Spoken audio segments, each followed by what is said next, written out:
বিয়ের আগে ভুলেও এটা খাবেন না, কারণ এই একটা খেজুর খেলে আপনার শরীরে এমন শক্তি আসবে যে আপনি নিজেকে ধরে রাখতে পারবেন না। এটা বানাতে একটা পিষনিতে 2টো লবঙ্গ, 2টো রসুনের কোয়া, 1 টুকরো আদা, 2টো সাদা এলাচ দিয়ে পিষে পেস্ট বানিয়ে নেবেন। আপনি এখানে অবশ্যই পিষনিতে পিষে নেবেন, আর এটাকে এমন পেস্ট বা গুঁড়ো বানিয়ে নিতে হবে। এবার ভালো দেখে একটা খেজুর নিন, এই খেজুরটাকে ছুরির সাহায্যে মাঝ বরাবর কেটে নিন, আর এতে থাকা বীজটাকে আলাদা করে ফেলুন। এখানে অবশ্যই ভালো খেজুরটাই ব্যবহার করবেন। এবার এতে সেই রসুনের পেস্টটাকে প্রবেশ করান। ভাবছেন কত সহজ কাজ সহজ হলেও এর উপকারিতা কিন্তু কঠিন। আপনার শরীরে এমন এনার্জি আসবে যে আপনি দুর্বলতা কি জিনিস ভুলেই যাবেন। এবার এর মধ্যে 1 চামচ পরিমাণ খাঁটি মধু দিয়ে দিবেন, আর এতে মধু দিয়ে রেখে দিবেন সারা রাত। মানে মধু দিয়ে এটাকে রাতভর ভিজিয়ে রাখতে হবে, আর সকালে উঠে এই খেজুরটা খাবেন। দেখবেন সারাদিন আপনি চাঙ্গা হয়ে গেছেন, কঠিন কাজগুলো সহজেই করে ফেলতে পারছেন। এবার একটি বাটিতে নিয়ে নিন 1 চামচ গোঁদ কাতিরা। এটা আপনি মশলার দোকানেই পেয়ে যাবেন। দেখতে চিনির মতো হলেও এটা কিন্তু অনেক পাওয়ারফুল একটা জিনিস। এতে 1 গ্লাস পানি দিয়ে 4 থেকে 5 ঘন্টা ভিজিয়ে রাখবেন। এরপর দেখবেন এটা এমন ফুলে ফেপে উঠেছে।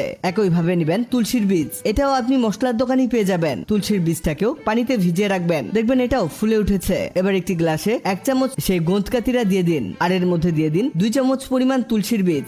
দেখুন অসাধারণ একটা জিনিস তৈরি হচ্ছে। এতে দিয়ে দিন সামান্য লবণ, সামান্য গোলমরিচ গুঁড়ো, সামান্য জিরা গুঁড়ো, আরো দিতে হবে অর্ধেকের মতো লেবু। এখানে আপনি চাইলে মিষ্টির জন্য সামান্য গুড় ব্যবহার করতে পারেন, আমরা ব্যবহার করছি না। লেবু চেপে এর রসটা দিয়ে এতে দিয়ে দিবেন ঠান্ডা পানি। তৈরি হয়ে গেল এমন একটা পাওয়ারফুল ড্রিঙ্কস, যেটা খেলে শরীর হয়ে যাবে চাঙ্গা। বিশেষ করে গরমে শরীরকে শীতল রাখবে এই ড্রিঙ্কসটি। আর এর উপকারের কথা বলতে গেলে এটা নিয়মিত খেলে আপনার শরীরের হাড়কে মজবুত করবে। যদি আপনার শরীরে সবসময় ব্যথা অনুভব করেন, তাহলে এই ড্রিঙ্কসটা আপনার অনেক কাজে আসবে, আর এটা খেতেও অনেক মজাদার।